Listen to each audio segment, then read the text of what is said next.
Hello dear students, आज हम पढ़ेंगे चैप्टर 16 ज़मीन की भूख।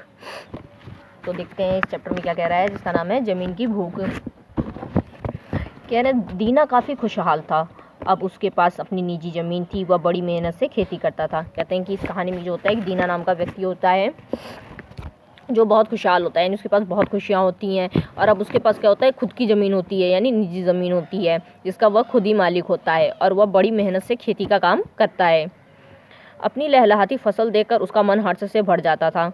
और जब वो अपनी लहलहाती हुई फसल देखता था खेतों में, तो उसका मन क्या होता था, खुशियों से भर जाता था।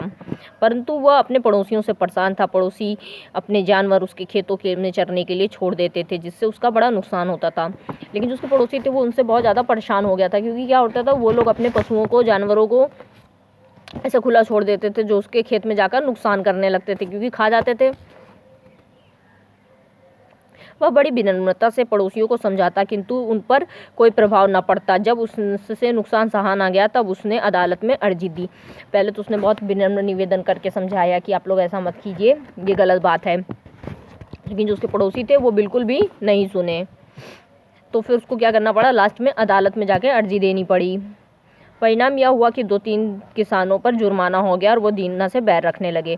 और जब रिजल्ट निकला, यानी परिणाम आया उसकी, मतलब अदालत में जब हुआ केस वगैरह, तो जो बाकी उसके पड़ोसी थे, जो दूसरे उसको नुकसान पहुंचा रहे थे, उनके ऊपर क्या लग गया, जुर्माना लग गया। जुर्माना मतलब होता है कि जैसे किसी ने कुछ गलत काम किया है तो उससे कुछ पैसे लिए जाते हैं, साथ में उसको सज़ा भी दी जाती है। तो वो फिर क्या करने लगे, बैर रखने लगे, यानी और नाराज, गुस्सा हो गए, क्रोधित हो गए कि हमारा नुकसान हुआ है दीना की वजह से, अब हम इसको शत्रु मानने लगे। गांव में दीना के पास सबसे अधिक जमीन थी। वह सबसे अधिक संपन्न किसान था। वह पड़ोसियों से मनमुटाव के कारण लोकप्रिय नहीं रह गया था। उसके पास सबसे अधिक जमीन थी, सबसे संपन्न किसान भी था, यानी सबसे ज़्यादा वो बड़ा किसान था, बहुत हर तरह से संपन्न था, सब कुछ उसके पास था। लेकिन जब पड़ोसियों से इतना मनमुटाव होने लगा, तो फिर वो लोकप्रिय नहीं रह गया, क्योंकि जाहिर सी बात है, जो आपको पसंद नहीं करते हैं वो आपके बारे में बुरी बुरी बातें करने लगते हैं। लोग उसे पहले जैसा सम्मान नहीं देते थे। अब लोग उसको पहले जैसा सम्मान भी नहीं देते थे, क्योंकि जब बुरा सुनने लगे तो फिर उसका सम्मान करना भी कम कर दिया उन लोगों ने। यह भी सुना जाने लगा कि उससे बैर मारने वाले उसे घर में आग लगाने की योजना बना रहे थे। फिर क्या हुआ, लोग को से सुनने में आया कि जो लोग उससे बैर मानते हैं, यानी नाराज़ रहते हैं, जो उसके दुश्मन हैं, वो क्या कर रहे हैं, योजना बना रहे हैं कि ऐसे भी करके इसके घर में आग लगा दी जाए। एक दिन दीना अपने घर के बाहरी दलान में बैठा हुआ था। एक दिन बाहरी जो दलान होता है, जो घर का द्वार जिसे कहते हैं हम लोग, वो उसमें वहाँ पे बैठा हुआ था। एक परदेसी किसान उसके घर के सामने से निकला। उसने दीना को बताया कि वह सतलुज नदी के पास से आ रहा है। तो एक परदेसी किसान होता है, यानी जो बाहर देश से आया होता है किसान, वो उसके घर से बाहर जा रहा था। तो वो उसको क्या बताता है कि वो सतलुज जो नदी है वो उसके पार से आया हुआ है। वहाँ एक नई बस्ती में हर बसने वाले को 20 एकड़ ज़मीन मुफ्त मिल रही है। कह रहे हैं कि वहाँ एक नई बस्ती है जहाँ पे अब जो नया लोग आएगा उसको क्या होगी, 20 एकड़ ज़मीन मुफ्त में दी जाएगी, यानी फ्री में ही मिलेगी। वह ज़मीन यहाँ की ज़मीन से बहुत अधिक उपजाऊ है। वहाँ खेती करने वाला किसान बहुत जल्दी उन्नति करता है और धनवान हो जाता है। कह रहे हैं कि वहाँ की जो ज़मीन है वो यहाँ की ज़मीन से कहीं अधिक उपजाऊ है, यानी वहाँ की पैदावार और अच्छी है। मतलब यहाँ पे थोड़े से अनाज हो रहे हैं तो वहाँ पे और ज़्यादा होंगे। और जो भी वहाँ किसान खेती करता है वो बहुत जल्द उन्नत हो जाता है, यानी जब जाहिर सी बात है ज़्यादा सी फसल होगी तो उसे लाभ भी ज़्यादा होगा और वो धनवान भी हो जाएगा उसे बेचकर। दीना अपने गांव के लोगों के व्यवहार से असंतुष्ट तो था ही। एक दिन गांव छोड़कर परिवार के साथ उस स्थान पर पहुंचा। अच्छा, दीना जो होता है वो अपने आसपास के व्यवहार वालों से बहुत असंतुष्ट भी हो जाता है, क्योंकि वो परेशान तो पहले से ही रहता है उनसे। तो एक दिन क्या होता है, वो अपना पूरा परिवार लेकर उस स्थान पर पहुँच जाता है जहाँ पर वो परदेसी किसान उसे बताया रहता है, जिसकी चर्चा परदेसी किसान ने की थी। एक बड़े गांव की पंचायत में सम्मिलित होकर उसने ज़मीन का पट्टा प्राप्त कर लिया। वो एक बड़े गांव में जाता है जहाँ पे पंचायत लगी होती है, वहाँ पे वो जाकर क्या करता है, वो ज़मीन का पट्टा प्राप्त कर लेता है। यानी पट्टा क्या होता है कि एक उसको कुछ समय के लिए एक मालिकाना हक दे दिया जाता है पट्टा में। वो ज़मीन पूरी उसकी नहीं होती, लेकिन कुछ समय के लिए उसको दे दिया जाता है कि आप इस समय तक इस ज़मीन पर अपना काम करो। सम्मिलित ज़मीन से उसे और उसके परिवार के लिए 100 एकड़ ज़मीन दे दी गई थी। कह रहे हैं जो ज़मीन वहाँ पे थी उसमें से उसको क्या, उसके परिवार को 100 एकड़ ज़मीन दे दी गई थी। वह मेहनत से खेती करने लगा। वह पहले से भी अधिक संपन्न हो गया। और वो वहाँ पे जब ज़मीन पा जाता है तो वहाँ पे भी वो मेहनत करने लगता है, क्योंकि मेहनती तो वो रहता ही है, और संपन्न हो जाता है पहले से भी ज़्यादा, क्योंकि उसको वहाँ पे पहले से ज़्यादा उपजाऊ ज़मीन मिल जाती है, खेती अच्छी होती है, धन भी अच्छा कमाता है वो।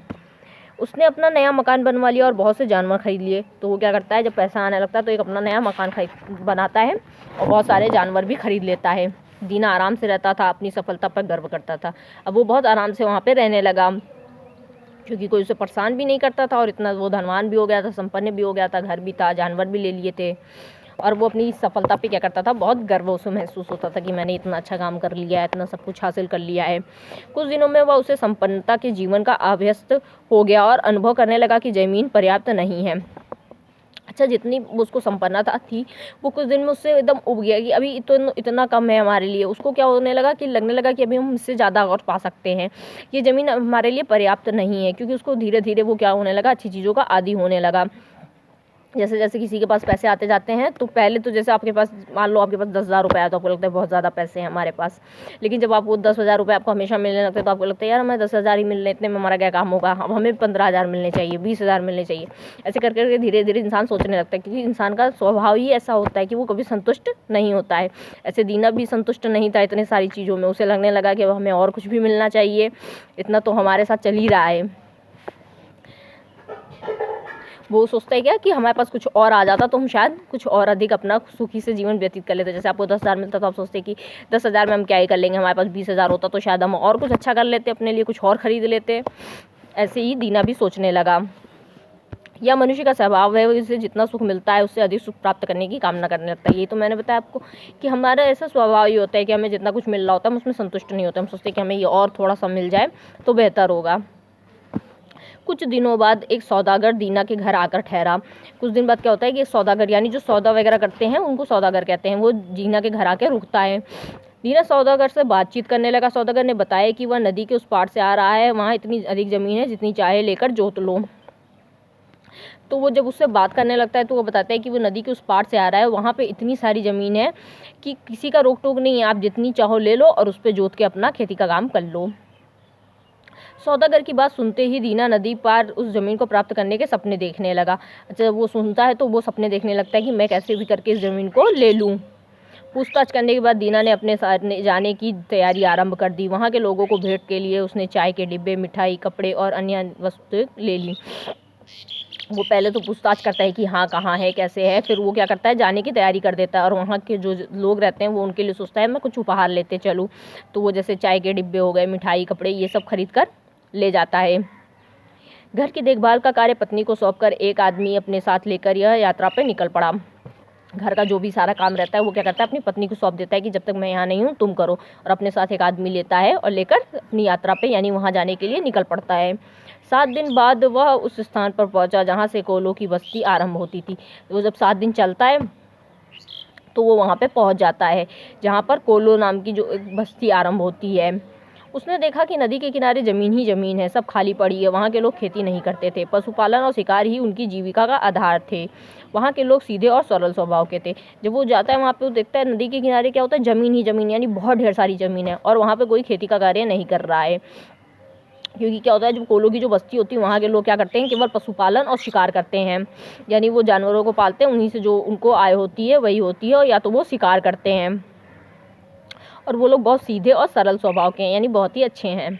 दीना के साथ लाई वस्तुओं को भेंट देकर उन लोगों को खुश कर लिया और दूरभाषियों के द्वारा अपने वहाँ पहुँचने का उद्देश्य बता दिया। वो जो अपने साथ वस्तु लाया था वो उन्हें देता है भेंट में और उनको क्या करता है, खुश कर देता है। जाहिर सी बात है किसी को उपहार मिलेगा तो वो खुशी होंगे उससे कि कितना अच्छा आदमी हमारे लिए सब कुछ लेकर आया। और एक दूरभाषी को भेजकर वो क्या करता है, वहाँ के लोगों को बताता है कि मैं यहाँ किस उद्देश्य से आया हूँ। दुभाषी वो लोग होते हैं जो जैसे आपने किसी आवाज़ में बोला वो आपको ट्रांसलेट करके दूसरे आवाज़ में बताते हैं, क्योंकि हो सकता है हर जगह की भाषा अलग अलग हो, वो किसी और भाषा में बात करता हो, उन लोग कोई और भाषा समझते हो, इसलिए उसने दुभाषी को भेजा। लोगों ने दीना का उत्साह से स्वागत किया, उससे सब अच्छे से डेरे में ले जाकर बैठाया। दीना के सम्मान में उन लोगों ने एक शानदार दावत की। वहाँ के जो लोग रहते हैं वो क्या करते हैं, बहुत ही खुशियों से यानी बहुत ही उत्साह से उसका स्वागत करते हैं कि हमारे यहाँ ये मेहमान की तरह आया हुआ है। उसको डेरे में ले जाकर बैठाते हैं और उसके लिए एक शानदार दावत यानी बहुत ही बढ़िया दावत भी करते हैं। दीना कहता है मैं आपकी ज़मीन देखकर खुश हुआ, हमारे यहाँ ज़मीन की कमी है और वह आपकी ज़मीन की तरह उपजाऊ भी नहीं है। दीना कहता है मैं आपकी ज़मीन जब देखा तो मैं बहुत ज़्यादा खुश हो गया, हमारे यहाँ जो क्या है ज़मीन बहुत कम है और वो इतनी उपजाऊ भी नहीं है जैसे आपके यहाँ है। उसी समय एक आदमी रोएदार टोपी लगाकर वहाँ आया। सब उसके सम्मान में खड़े हो गए। दुभाषियों ने बताया कि यह हमारे सरदार हैं। क्या होता है, उस समय एक आदमी वहाँ आता है जो रोज़ेदार टोपी लगाया होता है, और सब लोग क्या होते हैं उसके सम्मान में खड़े हो जाते हैं। यानी जैसे कोई बड़ा आदमी आता है तो आप लोग खड़े हो जाते हैं ना, उसी तरह उसका सम्मान देने के लिए, उसको रिस्पेक्ट देने के लिए। तो जो दुभाषी होता है वो अब दीना की भाषा में उसको बताता है कि क्या ये हमारे सरदार हैं। दीना भी उसके सम्मान में खड़ा हो गया। उसने तुरंत अपने सामान से बढ़िया बढ़िया भेंट की चीज़ें निकाली और सरदार को अर्पित कर दी। सरदार ने दीना की भेंट सहर्ष स्वीकार कर ली। लोगों ने सरदार को दीना के आने का उद्देश्य बता दिया। तो क्या होता है, दीना भी उसके सम्मान में खड़ा हो जाता है, क्योंकि वो सरदार रहता है तो वो कहता है कि सरदार है, मुझे भी इसको सम्मान देना चाहिए। और क्या करता है, अपनी जो भेंट के सामान लाया रहता है उसमें से अच्छी अच्छी चीज़ निकालता है और सरदार को देता है। सरदार भी खुशी से क्या करता है, स्वीकार कर लेता है उसके लाए हुए उपहार को। और जो वहाँ के लोग रहते हैं वो सरदार को बताते हैं कि ये किस उद्देश्य से यहाँ पे आया हुआ है, यानी ये क्या चाहता है। सरदार ने अपनी साथियों की बातें सुनकर दीना से कहा, हमारे यहाँ ज़मीन की कमी नहीं है, जितनी चाहो उतनी ज़मीन पसंद से ले लो अपने। वो कहते हैं कि जब वो बात सुनते हैं तो वो कहते हैं कि ठीक है, हमें कोई वो नहीं है, हमारे यहाँ बहुत ही ज़मीन है, तुम जितनी चाहो अपनी पसंद से ले सकते हो। दीना ने कहा, मैं चाहता हूँ कि जो ज़मीन लूँ कस्बे की अदालत में उसकी पक्की लिखा पढ़ी हो जाए।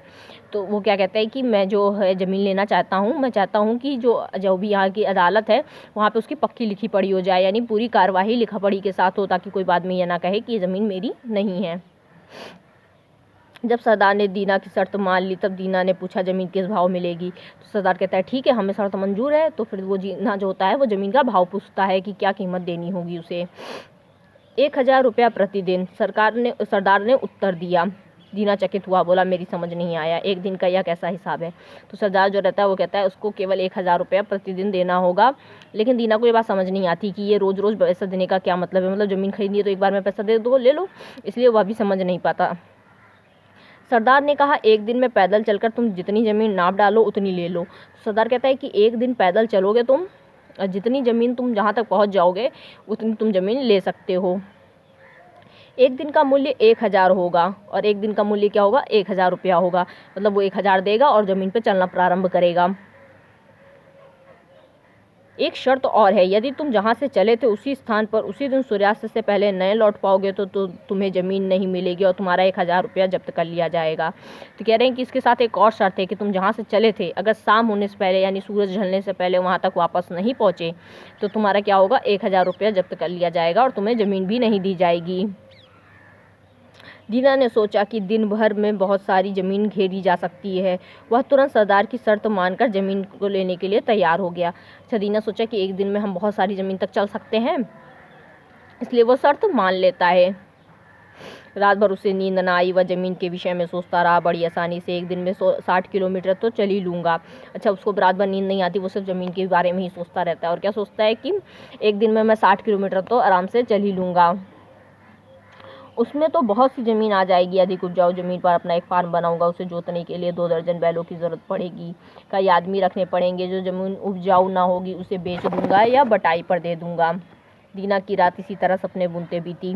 अच्छा, वो क्या सोचता है कि यहाँ पे हमें तो बहुत सारी ज़मीन मिल जाएगी क्योंकि मैं इतनी दूर चल लूँगा, तो एक बहुत बड़ा सा फार्म बनाऊँगा, लोगों को रखूँगा, कई सारे दर्जनों बैल भी लगेंगे उसे जोतने के लिए, क्योंकि ज़मीन तो ज़्यादा है तो ज़्यादा काम करने वाले भी उस पर चाहिए होंगे। और कहता है जो ज़मीन उपजाऊ नहीं होगी उसे मैं बेच दूंगा या बटाई पे दे दूंगा। दीना ने सवेरे उठकर अपने आदमी को जगाया और गाड़ी तैयार करने को कहा। अच्छा, रात भर तो सपने देखता रहा। फिर जब वो सवेरे उठा तो क्या हुआ, वो अपने आदमी को जगाता है जो उसके साथ आया रहता है और उसको तैयार होने को कहता है। वह खुद लोगों को बुलाने लगा और सब लोग इकट्ठे हो गए और सरदार भी आ गया। तब उसने कहा, अब हमको चल देना चाहिए। तो वो क्या करता है, सभी लोगों को बुलाता है वहाँ पे, और जब सब लोग इकट्ठा हो जाते हैं, सरदार भी आ जाते हैं, तो वो कहता है कि अब हमें चलना चाहिए,